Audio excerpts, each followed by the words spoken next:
Hello, hello, and welcome back to the Dr. Toomer Talk Show.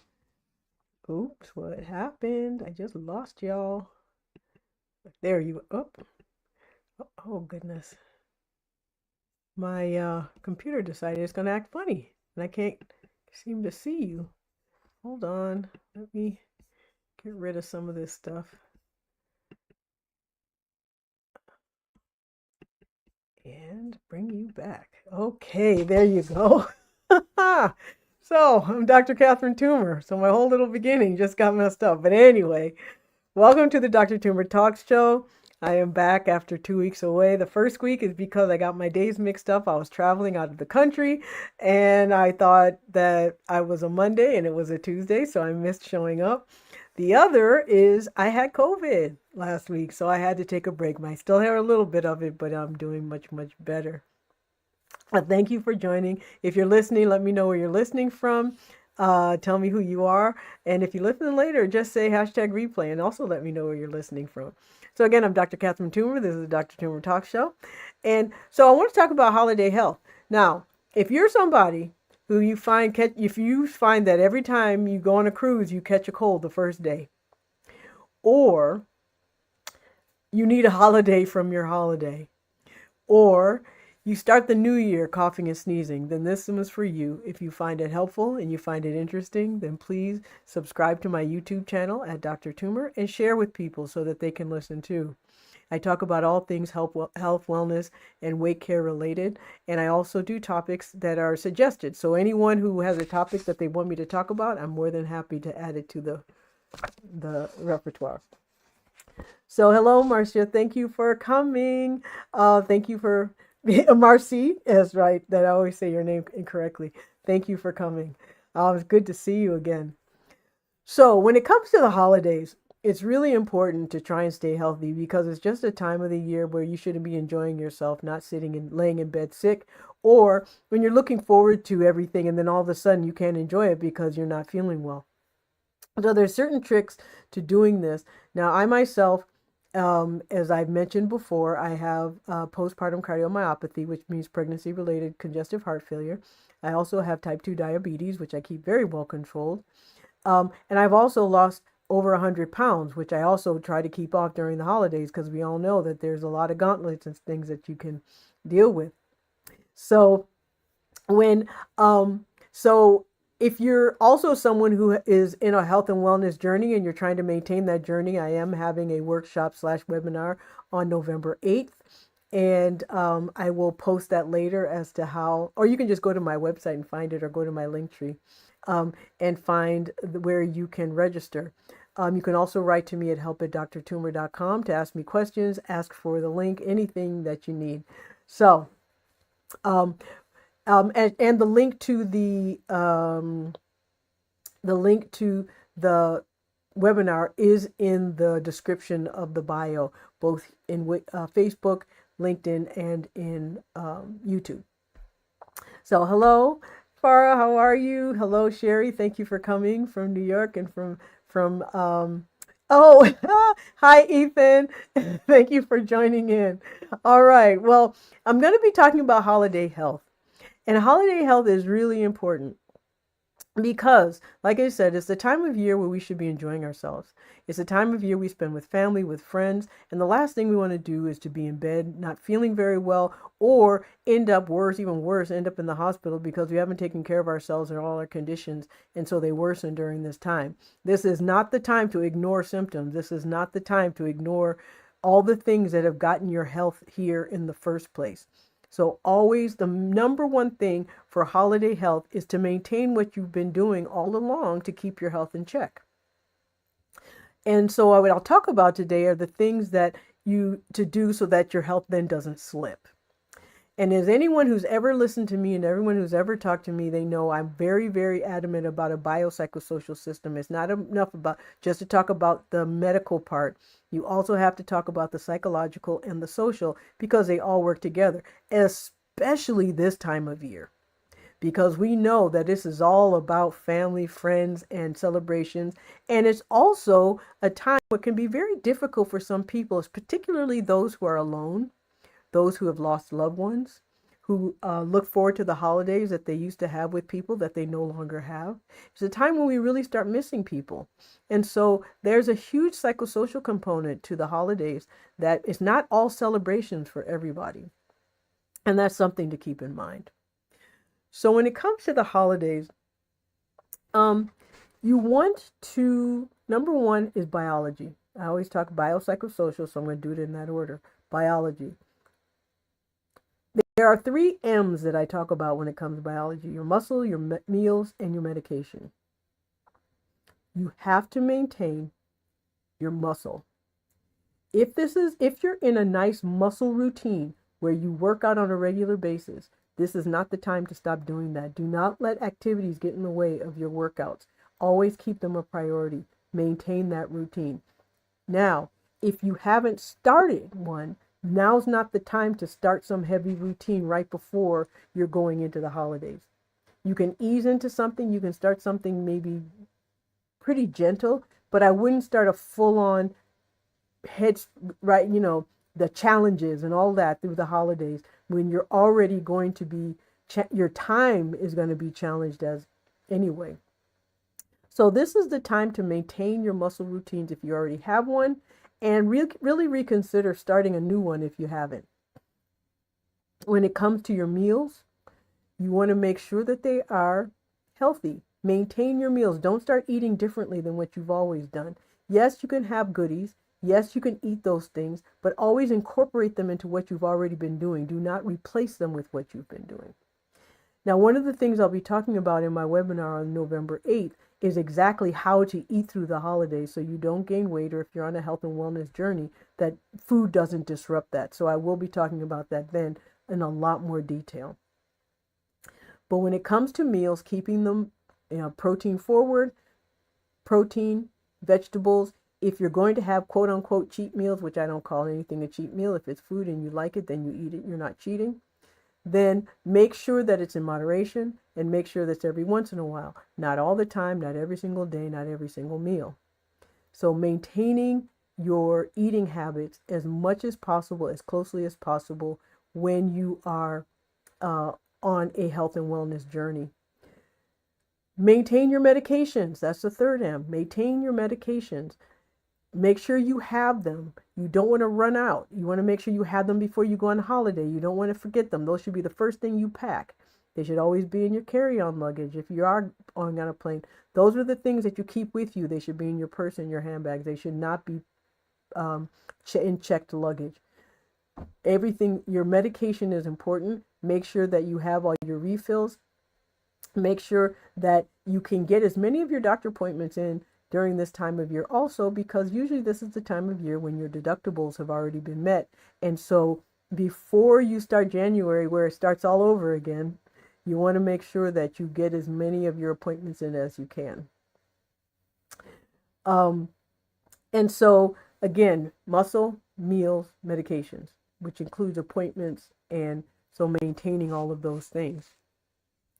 When it comes to the psycho part, it sounds weird, psycho, but of the biopsychosocial, my psychological part is the number one is to avoid triggers. If you know that you have depression, and you know you have anxiety, and you know you have some issues with mood swings and mood disorder that may disrupt your day-to-day life, you want to avoid things if you can during this time of the year. Particular depression is very common to feel.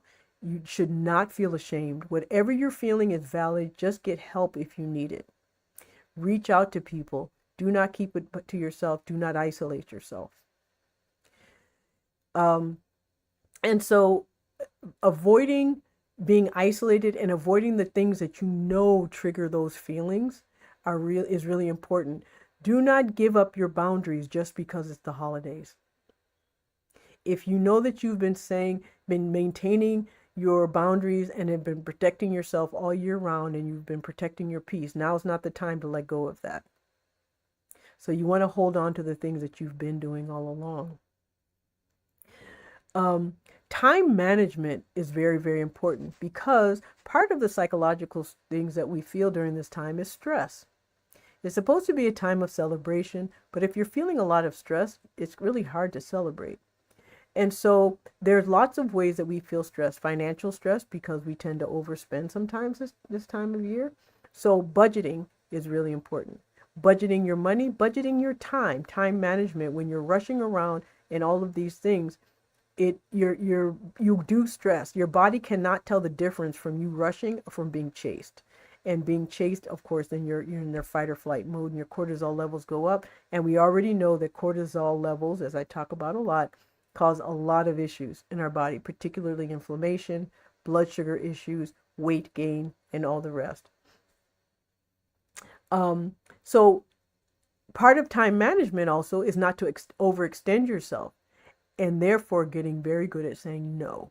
You don't have to say yes to everything. You don't have to say yes to every invitation. You don't have to say yes to every meal offered. You don't have to say yes to anything. If it preserve your peace, manage your time, manage your budget. Do not overextend yourself on any level. Make sure you take time for yourself.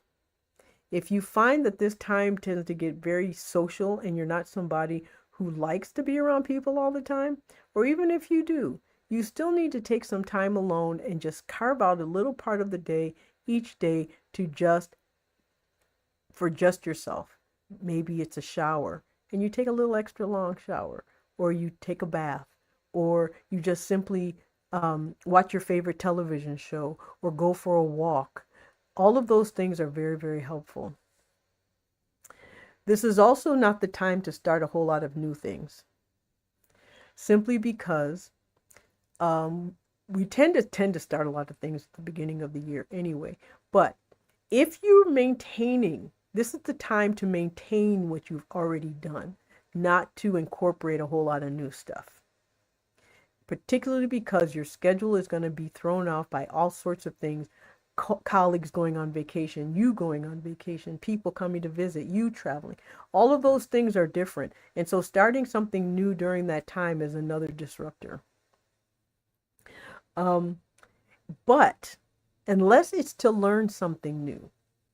Now, learning something always is a way of relaxing, improving your mind, improving your situation. And so if you have the time and you have the inclination to learn something new, then now is a good time to do that, as long as it's not something that totally disrupts your schedule. And so when you come to, like I said, biopsychosocial, so I've done the biology and I've done the psychology. And when it comes to the social, again, number one most important thing for psychology or for your social health is a good, healthy dose of no. You don't have to do everything that people ask you to do. You don't have to do everything that you've been invited. You don't have to go to everything you've been invited to. All of these things are important in order to protect your peace, but also to protect your social life. If you overextend yourself, that's just as, it's harder on you than it is on the people around you. Again, social, avoid triggers in social. If you know that you're recovering, say from food addiction or alcohol, being around food, if you know that that's a problem for you, then avoid those situations. Set yourself up for success. Plan. If you know you're going into a situation that is often very difficult for you, plan how you're going to handle it. If it's around food, make sure you have your own. If it's around people you don't particularly like, then maybe not be around them is one way of just removing yourself from the situation. And if you can't avoid that, then learn how to control yourself as much as you possibly can and practice what you might say in any given situation so that you feel more empowered in a given situation. Always, when the best way to maintain your social health is to come from a place of power, of empowerment. And so you always essentially plan on ways that you can be the person in control. And that is basically how you stay healthy through the holidays, biologically, psychologically, and socially. Biologically, you make sure that your body is functioning the way it needs to function, and you keep doing all the things that benefit your body that you've always been doing. Psychologically, you protect your peace. Say no if you have to. Try not starting a whole lot of new things during this time of year. And take your time. Really protect your time. And then socially, protect your peace around people. Again, you don't have to go to every single event. You don't have to go to every party. If you find that you're feeling isolated, you're feeling depressed, this is a time of year when you start missing certain family members, you can seek out help. Seek out help, seek out social situations if you need to, but always reach out to someone that you trust.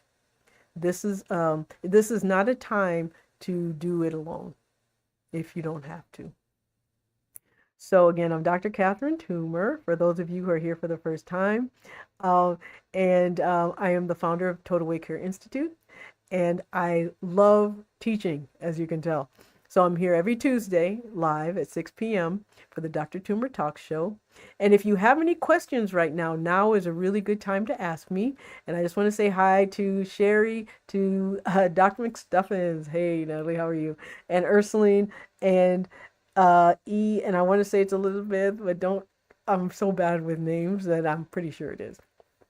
But anyway, so if you have any questions for me, now's the time to ask. If you think of any questions later, you can write to me at help@drtoomer.com. And that's help at I'll write it actually in the comments. It is help at toomer.com. And if you're looking for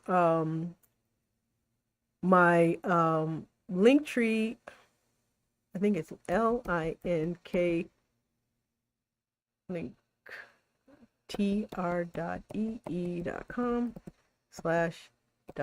Toomer. There may be an @ in there. If it doesn't go through, it's because I didn't put the @ in. But I'm pretty sure that's what it is. So if you have questions, now is the time to ask.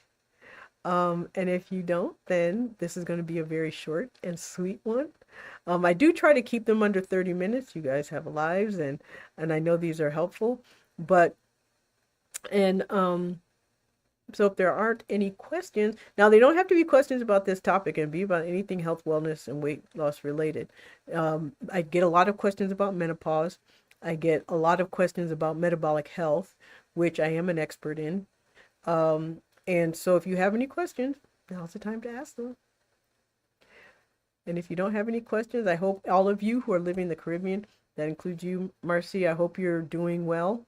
We know that there's a hurricane kind of barreling down. I think it's a little bit farther away from you guys. At least I hope it stays far away from you.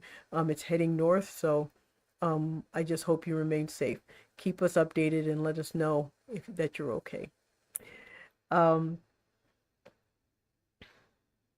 So, you ask, Deborah asks, how does menopause affect your hormones with treated hypothyroidism? Well, this is the thing. There's a part of our brain called the pituitary. And the pituitary is where pre-hormones are, or the precursors to hormones, or the hormone stimulators are made. And those hormone stimulators, like thyroid stimulating hormone and other stimulating hormones, start there, and then they go to other parts of the body, and those hormones kind of are produced. They're interconnected. We don't understand all the ways that they're interconnected, but more than likely it starts in the brain. And because hypothyroidism affects your metabolism, and menopause are hormones that also affect your metabolic status, they are interconnected in that one can affect your body's energy use and one affects your body's energy production. And when the combination of the two happens, whether neither one of them are working the way they're supposed to, it is definitely affected. So menopause hormones don't directly affect your hypothyroid. However, they do interconnect and interact with one another, and it does affect how you feel and your energy levels. I hope that makes sense. Sherry, you're welcome, Sherry. Um, Marcy, it has passed Barbados and it's in Jamaica. Thanks for your concern, Doc. I'm so glad. Okay, I'm glad you're doing okay. Um, Laura asks, can we improve insulin resistance with a high carb, low fat, moderate protein diet beyond GLP-1 use? No. In fact, a high carb diet is the worst thing for insulin resistance.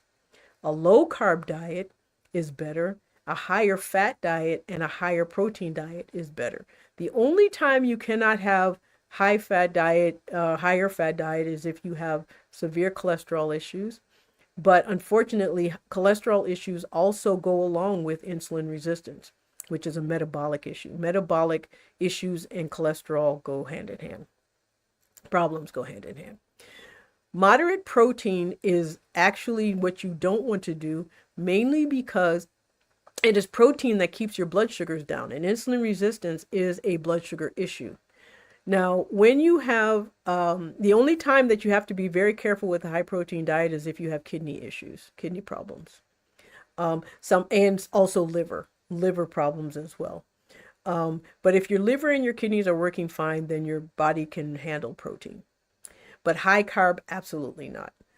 What happens with carbohydrates is how carbohydrates are broken down into its smallest component, which is glucose. When you have insulin resistance and you have glucose, your body doesn't know what to do with it or cannot metabolize it, cannot function and use it properly. So what it does is it stores it as fat. And that's why if you have insulin resistance, and you eat carbohydrates, it actually makes you build fat right in your middle. And so, yeah, high carb, no. The best way to improve insulin resistance actually is through muscle. If you don't want to use a GLP-1, then muscle and cortisol control, which is stress reduction, which includes meditation or box breathing and all the rest. All of those things work to improve insulin resistance. Muscle's the absolute best. Muscle's our powerhouse, our metabolic powerhouse. And so it is a very fascinating part of our human body is what muscle can do. And any muscle, muscle toning, and mainly because, and I'm keep going on because I know there's other people who are listening and probably have some other questions as well. Muscle toning is the best way to build muscle. So walking is good. It's good for relaxation. It's good for legs strengthening if you aren't someone who walks regularly anyway, so that improves your muscles in your legs. Your leg muscles are your largest muscles, so if you have to just pick one muscle group to grow, then leg muscles are it. But anything you do beyond what you're doing now is an improvement and will help. Okay, any other questions? Those were good ones. Thank you, Laura and Deborah. All right. Well, if that's it, I just want to say thank you for showing up. I apologize for the past 2 weeks and spread the word. Don't forget, subscribe to my YouTube channel if you haven't already, and that's at Dr. Toomer on YouTube. And share with people who you may need help. Now, I have over 300 videos on YouTube, so I'm sure there's some information there that can be helpful. And if there's any topic that you want me to talk on, just simply let me know. All right. Well, you all have a good evening and good night. And I realized I forgot to put my intro music, so we're just going to have to say good night without my music to send us off. All right. Good night, y'all.